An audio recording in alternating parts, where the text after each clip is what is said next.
that's the whole video.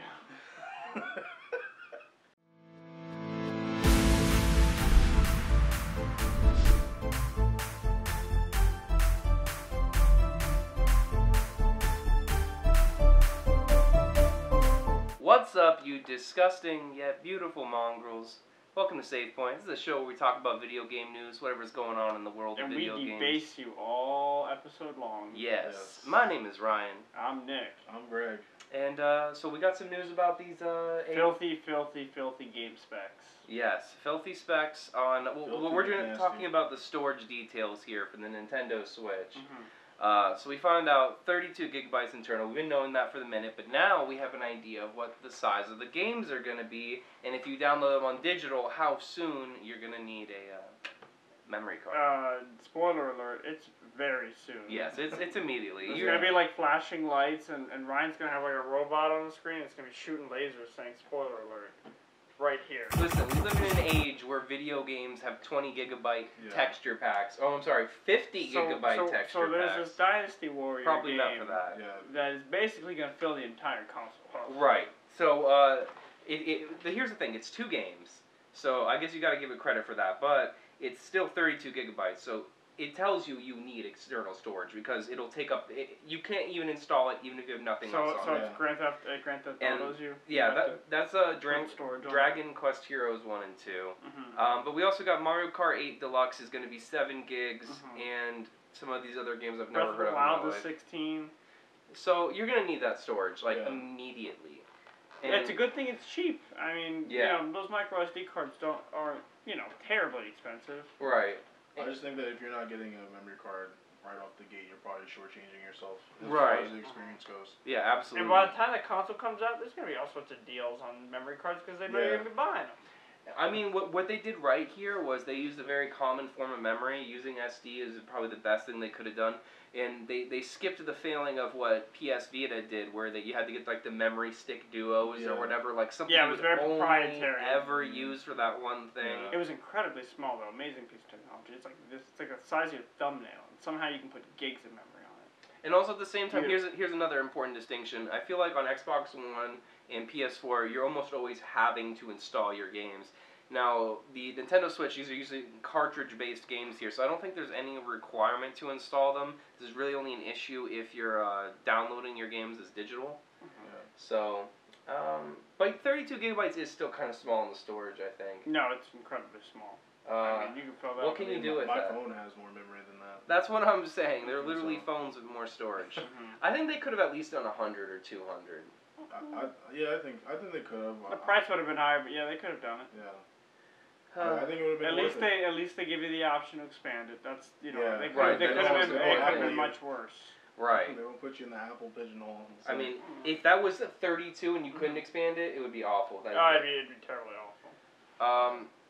So what other details we got about that? I mean, no, I think that pretty much covers that avenue of games as far as the Switch goes. Yeah. And the latest news of the Switch that we haven't already covered. Yeah. Right. So I think that pretty much brings us up to date. We got the release date. We know it's dropping March 3rd. And is it second? No. Hold on, no. Something does come out on March 2nd. Yeah, March is a stacked month, is what we're about to say. Stacked month. March is going to be crazy. There's too many things getting dropped in March. The release date, as was stated in the press release when it first came out, is coming out March 3rd, and it's releasing side by side with Breath of the Wild. Right, so we get both of those. Then we have Mass Effect coming out in the same month. And on the 21st. On the 21st. Which I assume is a Tuesday, because that's when all games come out. Oh, yeah, that's true. That's true. And when we also have, I think March 2nd, I believe it's March 2nd, we have the release of the AMD Ryzen chips, which we really want to get into a little bit here. Alright, so the details on the new Ryzen chips here. We got some benchmarks that were leaked that are done in Cinebench R15, along with 3D Mark, apparently, from what they say. So, not even the top of the line, but middle of the roster Ryzen chip is the 1700X. And they've definitely kind of gone for a similar naming structure as Intel with the processors. Like, the Intel i7-4700K. Now it's the Ryzen 7 1700X. You can kind of see, how they're trying to... And it's so the customers can easily line them up for what their comparisons are. But and I'll try to throw up the stats off the Cinebench benchmarks here. But basically, what they're saying is around the board for the competitors. Numbers here. Yeah, for the competitors that for Intel, I'm saying is that it beats it. Like all the comparing processors for the Ryzen line are doing better in those benchmarks than their Intel equivalents. And it's super cheap. While being like maybe half the price. Yeah. Now, see, I've personally almost always gone with AMD builds, not because they're better. I don't want to have any Intel fanboys sick on me. I get it. Intel has lower power usage and they run cooler, and they're very, very reliable chips. You know, they've been owning the market here, and I think that this is just a really good opportunity for AMD to move in, because AMD has really always been about the price to power ratio. Yeah. They've always been there for the budget builds. So now maybe they can also have a really good flagship that's maybe even leading the line. You can build some fun server stuff with the cheap 8-core processors. I mean, yeah. I could. Why not? You know, Mm-hmm. there's tons of fun little application servers you can run with that. With that much computing power for $500 as opposed to $1,200. Yeah, that's what I'm saying. I mean, the pricing difference is insane. You're talking about some of these chips being almost half the price of their Intel counterparts. So, I mean, and you're talking about 8-core processors with 16 threads, so that means that basically per core it can perform 2 operations. So it's almost like having 16 cores because each core is multitasking.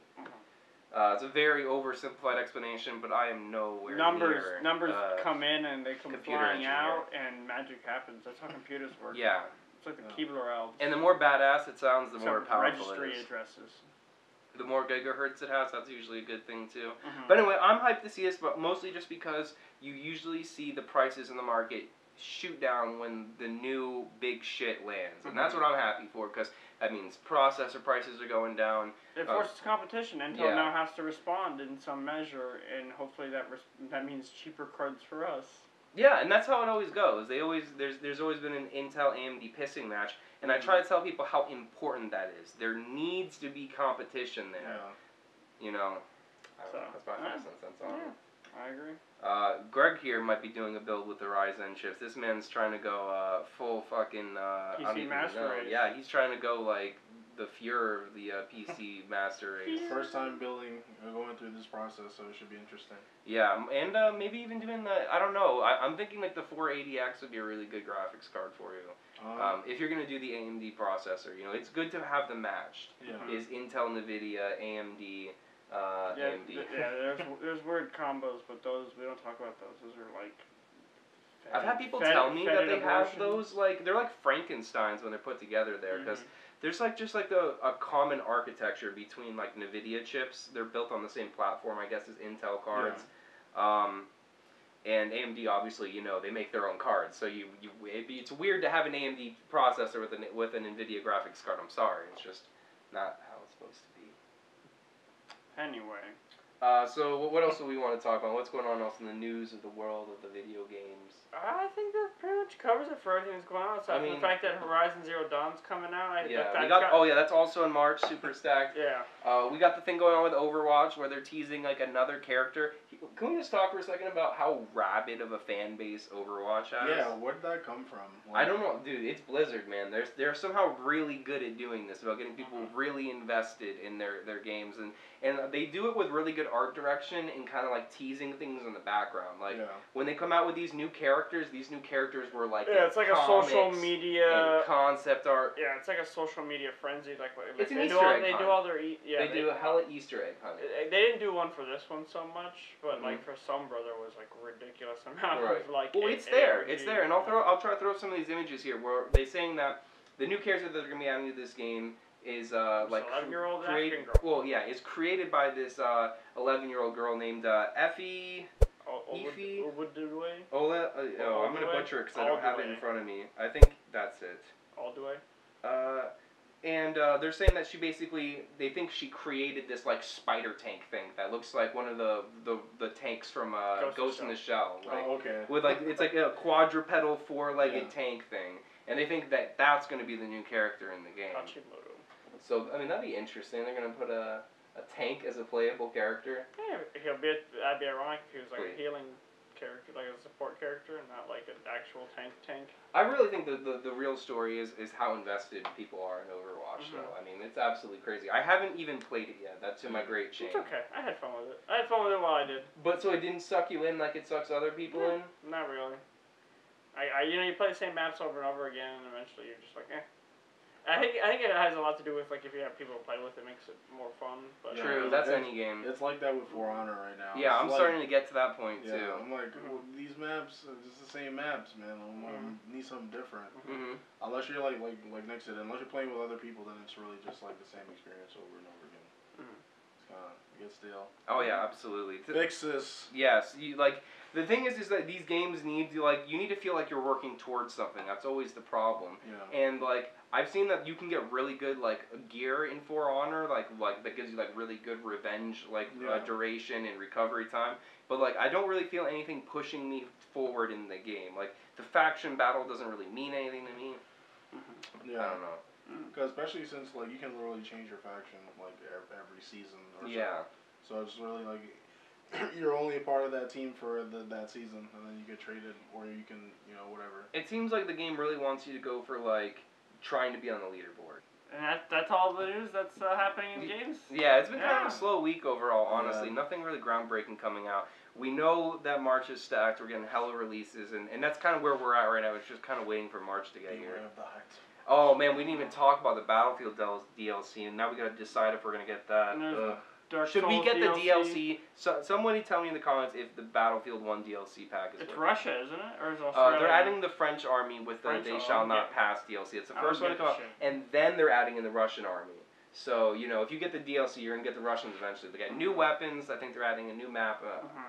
Not sure if they're adding jetpacks. No, I'm just kidding. Jetpacks in World War 1. Only for premium subscribers. Yeah. This is the Battlefield Twisted Time pack. Oh, God. No. But anyway, let us know what you want us to talk about in those comments. Give us some topics so we're not just combing through the internet looking for garbage to talk about. Hit the like button. Hit the like button 2 times. No, don't do that because then you'll unlike it. Yeah. Like it 3 times so you can hit it 3 times. Comment, subscribe. Leave us in your will. Follow us on Twitter. Yeah, hit us on the Twitter. We got all our Twitter handles on here. We got a Facebook. Yeah. We got toasters. Stuff. There's ways to contact us if you need it. Yes. Yeah, you could email us. Yes. You could write a letter to our headquarters. Yeah, no, we don't via have Pony Express. Via Pony Express. Thank you. If you didn't like our video, like us anyway and subscribe. Yes. Yeah, we love your beautiful asses. Do it now. Beautiful asses. Like goddamn Georgia Peaches.